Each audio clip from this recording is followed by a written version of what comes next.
일본 기시다 신임 총리가 첫 국회 연설에서 한국은 중요한 이웃이라고 밝혔지만 한국이 해법을 내놔야 한다는 일본 정부의 입장은 그대로였습니다. 도쿄에서 이경화 특파원입니다. 25분에 걸쳐 이루어진 기시다 일본 총리의 첫 국회 연설. 외교안보 분야에 대한 입장 표명에서 한국을 언급한 것은 단 두 문장이었습니다. 韓国は重要な隣国です。健全な関係に戻すためにも、我が国の一貫した立場に基づき、韓国側に適切な対応を強く求めていきます。 이런 발언은 강제동원과 위안부 문제 등 현안에 대해 한국이 먼저 해법을 내놔야 한다는 기존 입장에 변함이 없음을 보여주는 것입니다. 주요국 가운데 한국은 미국과 북한, 중국, 러시아에 이어 가장 마지막에 언급됐습니다. 내용은 지난 1월 스가 전 총리 연설과 똑같지만 양국 관계는 대단히 엄중한 상황이라는 말은 이번에 빠졌습니다.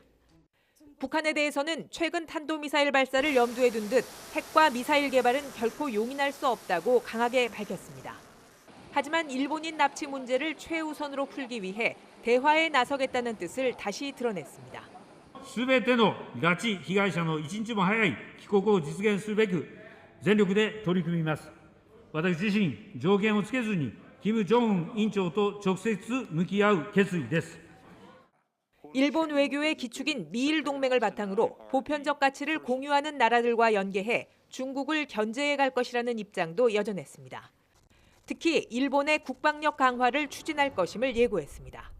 ミサイル防衛能力など防衛力の強化、経済安全保障など新しい時代の課題に果敢に取り組んでいきます。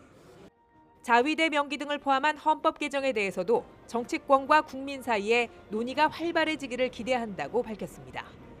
기시다 총리는 이번 연설을 통해 아베 스가 정권의 외교안보 노선 계승을 명확히 했습니다.